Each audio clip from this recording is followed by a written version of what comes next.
ಒಂದು ಸಲ ವಿಶೇಷವಾಗಿರ್ತಕ್ಕಂಥ ಸಂದರ್ಭದಲ್ಲಿ ಏನು ಕೇಳ್ತಾರೆ, ಕೃಷ್ಣ ಪರಮಾತ್ಮನ ಹತ್ರ ದೇವಕಿ ಕೇಳ್ತಾಳೆ. ದೇವಕಿ ಕೇಳೋದೇನು ಅಂದರೆ, ಅಲ್ಲ ಕೃಷ್ಣ, ಎಷ್ಟು ನಾನು ಪೂಜೆ ಮಾಡಿ, ಎಷ್ಟು ವ್ರತ ಮಾಡಿ ಸಾಕ್ಷಾತ್ ನಿನ್ನ ಕಾಪಾಡಿಕೊಂಡೆ ನಮ್ಮ ಅಣ್ಣನ ಹತ್ರ, ನೀನು 14 ವರ್ಷ ಆದಮೇಲೆ ನನ್ನ ಹತ್ರ ಬರೋದು ಅಂದರೆ, ಅಯ್ಯೋ 14 ವರ್ಷ ನನ್ನನ್ನು ದೂರ ತೋರಿದ್ಬಿಟ್ಟೆ ನೀನು, ಆವಾಗ ಆ ಕರ್ಮ ಯಾರನ್ನೂ ಬಿಡಲ್ಲ, ನಿನ್ನೂ ಬಿಡಲ್ಲ, ನನ್ನೂ ಬಿಡಲ್ಲ ಅಂತಾನೆ.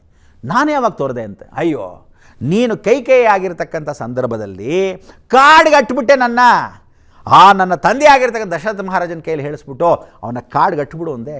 ಆ ಕೈಕೆಯೇ ನೀನು, ಪುನರ್ಜನ್ಮನೇ ಸ್ವತಃ ದೇವಕಿ.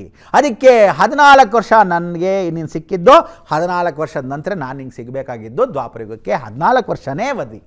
ಅದಕ್ಕೆ ಯಾರನ್ನೂ ತಪ್ಪಿಸಿದ್ದಲ್ಲ. ಮತ್ತು ಕೌಸಲ್ಯ ಯಾರು ಅಂತ, ಆ ಕೌಸಲ್ಯ ಎಷ್ಟು ಚೆನ್ನಾಗಿ ನೋಡ್ಕೊಂಡಿದ್ಲು ನನ್ನ ತಾಯಿ, ಅದಕ್ಕೆ ಅವಳೇ ಸ್ವತಃ ತಾಯಿ ಅಂದರೆ ಯಶೋಧನೇ ಕೌಸಲ್ಯ. ಅದಕ್ಕೆ ಯಶೋಧಾನಂದ ಬೆಳಿತಾರೆ, ಯಶೋಧನಂದನ ಅಂತ. ದೇವಕಿ ನಂದನ ಅನ್ನೋದು ಯಾವತ್ತಾದರೂ ಅಷ್ಟೋತ್ತರ ಶತನಾವಳಿ ಅಷ್ಟೇ. ಯಶೋಧನಂದನ ಯಾವತ್ತು ಯಶೋಧ ಕೃಷ್ಣ ಅಂತಲೇ ಹೇಳ್ತಾರೆ ಹೊರತು ಕೌಸಲ್ಯ ಸುಪ್ರಜಾ ರಾಮ ಇವತ್ತಿಗೂ ನೋಡಿ ಕಲಿಯುಗದಲ್ಲಿ ಕೌಸಲ್ಯ ಸುಪ್ರಜಾ ರಾಮ. ಅದಕ್ಕೆ ಅದೇ ಸತ್ಯ.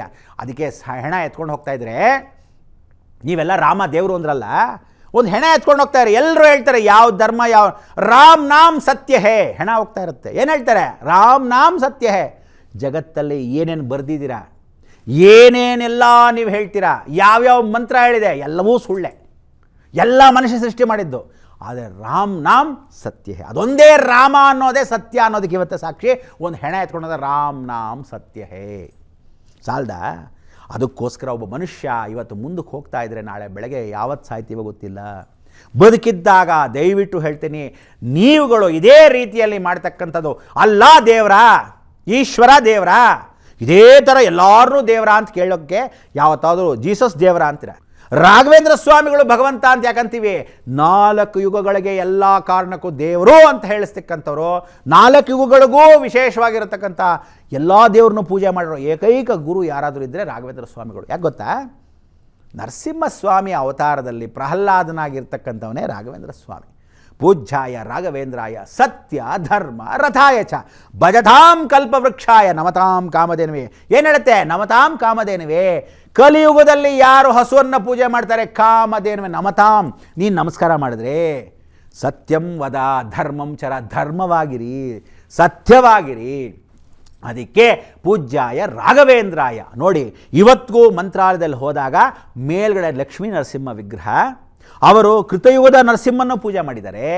ರಾಘವೇಂದ್ರ ಸ್ವಾಮಿಗಳ ಒಳಗಡೆ ಹಿಂಬದಿಯಲ್ಲಿ ಗರ್ಭಗುಡಿ ಒಳಗಡೆ ಹೆಂಗಿದೆ ಆ ಬೃಂದಾವನದಲ್ಲಿ ಆಂಜನೇಯ ಸ್ವತಃ ನೆಲೆಸಿರ್ತಾನೆ. ಆ ರಾಮಚಂದ್ರನ್ನ ಇದೋ ಮೂಲ ರಾಮ ಅಂತ ಹೇಳಿ ಇವತ್ತಿಗೂ ಪೂಜೆ ಮಾಡ್ತಾರೆ. ಸ್ವಯಂ ರಾಮ ಸೀತಾ ಲಕ್ಷ್ಮಣ ಆಂಜನೇಯನ ವಿಗ್ರಹ ಇಟ್ಟು ಪೂಜೆ ಮಾಡಿರೋ ರಾಘವೇಂದ್ರ ಸ್ವಾಮಿಗಳ ಆತ್ಮದೇವರು ಶ್ರೀರಾಮಚಂದ್ರ. ಇವತ್ತಿಗೂ ಪೂಜೆ ಪುನಸ್ಕಾರ ಆ ಕಾಲದಿಂದ ರಾಘವೇಂದ್ರ ಸ್ವಾಮಿಗಳು ಪೂಜೆ ಮಾಡಿರೋದು. ತದನಂತರ ವೀಣೆಯನ್ನು ಬಾರಿಸಿ ಕೃಷ್ಣ ಪರಮಾತ್ಮ ಯತ್ರ ಯೋಗೀಶ್ವರ ಕೃಷ್ಣೇತ್ರೋತ್ ಪಾರ್ಥೋ ಧನುರ್ಧರ ತತ್ರ ಶ್ರೀ ವಿಜಯೋರ್ಭೂತಿದ್ರು ನೀತಿರ್ಮತಿರ್ಮ, ಆ ಕೃಷ್ಣ ಪರಮಾತ್ಮನ ಹಾಡಿ ಹೋಗಲಿ. ಕೃಷ್ಣ ಇವತ್ತು ಕರೆದ ತಕ್ಷಣ ರಾಘವೇಂದ್ರ ಸ್ವಾಮಿಗಳು ವೀಣೆ ಬಾರಿಸಿದ ತಕ್ಷಣ ಕೃಷ್ಣ ನಿಂತಿರ್ತಾನಂತೆ. ಆ ಲೀಲೆಗಳಲ್ಲಿ ಇವತ್ತಿಗೂ ಕೃಷ್ಣ ಲೀಲೆಯನ್ನು ಯಾರಾದರೂ ಸ್ಮರಣೆ ಮಾಡಿ ರಾಘವೇಂದ್ರ ಸ್ವಾಮಿಗಳು. ಏನಾಯಿತು, ಕೃತಯುಗದ ನರಸಿಂಹ, ತ್ರೇತಾಯುಗದ ರಾಮ, ದ್ವಾಪರದ ಕೃಷ್ಣ, ಕಲಿಯುಗದ ಶ್ರೀನಿವಾಸ. ಎಲ್ಲಿ ಶ್ರೀನಿವಾಸ? ನೀವೆಲ್ಲರೂ ಮಂತ್ರಾಲಯಕ್ಕೆ ಹೋಗ್ತೀರ, ಎಷ್ಟು ಜನ ಪೆದ್ದುಗಳು. ಮಂತ್ರಾಲಯ ಬೃಂದಾವನ ಹಿಂದಿನ ರೋಡಲ್ಲಿ ಹೋದರೆ ನಾಗಲಿಂಗೇಶ್ವರ ದೇವಸ್ಥಾನ ಇದೆ. ಏನೇಳೆ ಮಂತ್ರಾಲಯ ಬೃಂದಾವನ ಇದೆ. ಬರೀ ರಾಘವೇಂದ್ರ ಸ್ವಾಮಿ ನೋಡ್ಕೊಂಬರ್ಬೇಡಿ, ಅವರೇ ಸ್ವಯಂ ಶ್ರೀನಿವಾಸನ ಪ್ರತಿಷ್ಠಾಪನೆ ಮಾಡಿರೋದು ನಾಗಲಿಂಗೇಶ್ವರ ಜೊತೆಗೆ. ದೊಡ್ಡ ನಾಗಲಿಂಗೇಶ್ವರ ಹಾವು ಬಂದು ದರ್ಶನ ಕೊಟ್ಟು ಇಲ್ಲಿ ನಾಗಲಿಂಗೇಶ್ವರ ಸಾಲಿಗ್ರಾಮ ಇದೆ ಅಂತ ಎತ್ಕೊಂಡು ರಾಘವೇಂದ್ರ ಸ್ವಾಮಿಗೆ ಕೊಟ್ಟಿದ್ದಂತೆ. ಆ ಮಾಂಚಾಲ ಗ್ರಾಮದಲ್ಲಿ ಇರ್ತಕ್ಕಂಥ ಮಾಂಚಾಲಮ್ಮ ಇನ್ಯಾರೋ ಸ್ವಯಂ ಎಲ್ಲಮ್ಮ. ಅದಕ್ಕೆ ಎಲ್ಲಾರಮ್ಮ ಎಲ್ಲಮ್ಮ, ಎಲ್ಲಮ್ಮನ ಪ್ರತಿಷ್ಠಾಪನೆ ಕೂಡ ಪಕ್ಕದಲ್ಲೇ ಇದೆ. ಅವಳನ್ನ ನೋಡದೆ ನೀವು ರಾಘವೇಂದ್ರ ಸ್ವಾಮಿ ಮಂತ್ರಾಲಯಕ್ಕೆ ಹೋಗಂಗಿಲ್ಲ. ಜಾಗ ಕೊಟ್ಟವ್ನು ಯಾಕ್ರಿ ಮರೀತೀರಾ? ಶ್ರೀನಿವಾಸ ವೆಂಕಟರಮಣನೇ ಅವನ್ನ ಜಾಗ ಕೊಟ್ಟವ್ನು ನಮಸ್ಕಾರ ಮಾಡ್ಕೊಳ್ದೆ ನೀವು ಒಳಗೆ ಹೋಗಂಗಿಲ್ಲ. ನೀವೆಲ್ಲ ತಿರುಪತಿಗೆ ಹೋಗ್ತೀರಾ, ನೆಟ್ಗೆ ಹೋಗ್ತೀರಾ, ಏಡುಗೊಂಡಲ ವಾಸ ವೆಂಕಟರಮಣ ಗೋವಿಂದ ಅಂತ. ವರಾಹಸ್ವಾಮಿ ನಾನು ನೋಡ್ಲಾ ಅಥವಾ ನಿಮ್ಮ ಮನೆಯವ್ರು ಯಾರೋ ನೋಡ್ತಾರಾ? ನೀವು ನೋಡಬೇಕು. ವರಾಹಸ್ವಾಮಿ ಪ್ರಶ್ನೆ ಇಲ್ಲದೆ, ಅಪ್ಪಣೆ ಇಲ್ಲದೆ, ನಮಸ್ಕಾರ ಇಲ್ಲದೆ ಶ್ರೀನಿವಾಸನ ದರ್ಶನ ಮಾಡಿದ್ರೆ ಫಲ ಸಿಗಲ್ಲ. ತಿರುಪತಿ ಬೆಟ್ಟದ ಮೇಲೆ ವರಾಹಸ್ವಾಮಿ ಬಾಗ್ಲು ಹಾಕದೆ ಹೋಗಲಿ. ಕಲ್ಯಾಣಿ ಪಕ್ಕದಲ್ಲಿ ವರಾಹಸ್ವಾಮಿ ಇದೆ. ಅವನ ಕ್ಷೇತ್ರ ಪಾಲಕ, ಕ್ಷೇತ್ರದ ಯುಗ ಅವನು, ಕ್ಷೇತ್ರ ದರ್ಶನ ಕೂಡ ಅವನು. ಆ ಶ್ರೀನಿವಾಸನಿಗೆ ವಕುಳಾದೇವಿಯ ಕುಲದೇವತೆ ಸಾಕ್ಷಾತ್ ವರಾಹಸ್ವಾಮಿ. ಅವನು ಕೊಟ್ಟಿರೋ ಜಾಗ ಅದು. ಅವನನ್ನು ನಮಸ್ಕಾರ ಮಾಡಿದೆ ಹೋಗ್ಬಿಟ್ಟು ನೋಡಿದ್ರೆ. ನೀವು ಇವತ್ತು ಚೀಫ್ ಮಿನಿಸ್ಟ್ರ್ ಮನೆಗೆ ಹೋದರೆ ಚೀಫ್ ಮಿನಿಸ್ಟ್ರ್ ನಮಸ್ಕಾರ ಮಾಡದೆ ಬಂದ್ಬಿಡ್ತೀರಾ? ಚೀಫ್ ಮಿನಿಸ್ಟ್ರು, ವಾಚ್ಮೆನ್ ಹಲೋ ಅಂತೀರಾ, ಪಕ್ಕದಲ್ಲಿ ಸೆಕ್ರೆಟರಿ ಹಲೋ ಅಂತೀರಾ, ಆಮೇಲೆ ಚೀಫ್ ಮಿನಿಸ್ಟ್ರು ಹಲೋ ಅಂತೀರಾ. ಆ ಜಾಗ ಯಾರೋ ಕೊಟ್ಟರು ಅಂದರೆ ಆ ಕಾಲದಲ್ಲಿ ಮಹಾರಾಜರು ಕೊಟ್ಟಿದ್ರು. ಅದಕ್ಕೆ ಆ ಜಾಗಕ್ಕೆ ಇವತ್ತು ಏನೇನು ಎಲ್ಲ ಮಿನಿಸ್ಟ್ರುಗಳು ಜಾಗಗಳು ಕಟ್ಕೊಂಡ್ಬಂದಿದ್ದಾರೆ, ಅದೆಲ್ಲ ಜಾಗಗಳನ್ನು ವಿಶೇಷವಾಗಿರ್ತಕ್ಕಂಥ ಸಂದರ್ಭದಲ್ಲಿ ಪರಿವರ್ತನೆ. ಅದಕ್ಕೆ ಹೇಳೋದು, ಎಲ್ಲಿ ರಾಮನೋ ಅಲ್ಲಿ ಹನುಮನು, ಎಲ್ಲಿ ಹನುಮನೋ ಅಲ್ಲಿ ರಾಮನು.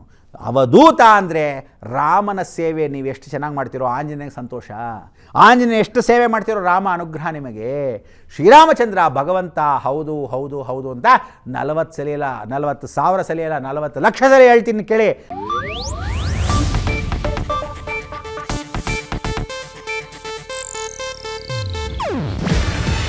ಇದು ಏಷ್ಯಾನೆಟ್ ನ್ಯೂಸ್ ನೆಟ್ವರ್ಕ್ ಪ್ರಸ್ತುತಿ. ನೀವು ನೋಡ್ತಿದ್ದೀರಾ ಏಷ್ಯಾನೆಟ್ ಸುವರ್ಣ ನ್ಯೂಸ್.